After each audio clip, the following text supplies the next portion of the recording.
ഹിന്ദു ഏകതാ സമ്മേളനം ഈ മാസം 29-ന് അടിമാലിയിൽ നടക്കുമെന്ന് സംഘാടകർ വാർത്താ സമ്മേളനത്തിൽ അറിയിച്ചു. 29-ന് രാവിലെ 11 മണിക്ക് അടിമാലി പഞ്ചായത്ത് ഹാളിൽ നടക്കുന്ന സമ്മേളനം ബാലഗോകുലം സംസ്ഥാന സെക്രട്ടറി വി ഹരികുമാർ ഉദ്ഘാടനം ചെയ്യും. ഹൈന്ദവ സമൂഹം നേരിടുന്ന സാമൂഹിക പ്രശ്നങ്ങൾ, സമുദായം നേരിടുന്ന വെല്ലുവിളികൾ എന്നിവ ചർച്ച ചെയ്യുക, സാംസ്കാരിക മൂല്യങ്ങളിൽ അധിഷ്ഠിതമായി ധാർമ്മികത കെട്ടിപ്പടുക്കുക എന്ന ലക്ഷ്യങ്ങൾ മുൻനിർത്തിയാണ് ഹിന്ദു ഏകതാ സമ്മേളനങ്ങൾ നടത്തപ്പെടുന്നത്. അടിമാലി, മാങ്കുളം പഞ്ചായത്തുകളിൽ നിന്നുള്ള ആളുകളെ ഉൾപ്പെടുത്തിയുള്ള ഹിന്ദു ഏകതാ സമ്മേളനം ഈ മാസം 29-ന് രാവിലെ 11 മണിക്ക് അടിമാലി പഞ്ചായത്ത് ഹാളിൽ നടക്കുമെന്ന് സംഘാടകർ അടിമാലിയിൽ വാർത്താ സമ്മേളനത്തിൽ അറിയിച്ചു. ഹിന്ദു ഏകതാ സമ്മേളനം നടന്നുകൊണ്ടിരുന്നു. കേരളത്തിൻ്റെ എല്ലാ പഞ്ചായത്തിലും ഈ പരിപാടി നടന്നുകൊണ്ടിരിക്കുക.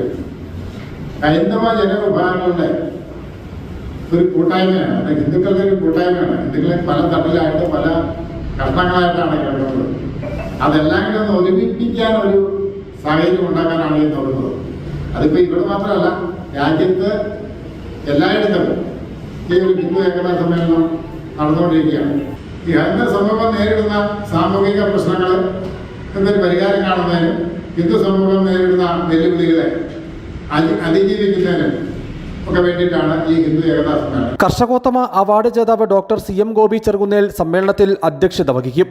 സമ്മേളനം ബാലഗോകുലം സംസ്ഥാന സെക്രട്ടറി ഹരികുമാർ വി ഉദ്ഘാടനം ചെയ്യും. സ്വാമി അയ്യപ്പദാസ് അനുഗ്രഹ പ്രഭാഷണം നടത്തും. സമ്മേളനത്തിൽ വിവിധ മേഖലകളിൽ പ്രവർത്തിച്ച് പ്രാവീണ്യം നേടിയവരെ ആദരിക്കും. വാർത്താ സമ്മേളനത്തിൽ doctor CM Gopi Cherukunnel, Kairali Rajan, KI Surendran, Praveena Prakashan, Sandhya Babu എന്നിവർ പങ്കെടുത്തു. News bureau, Adimali.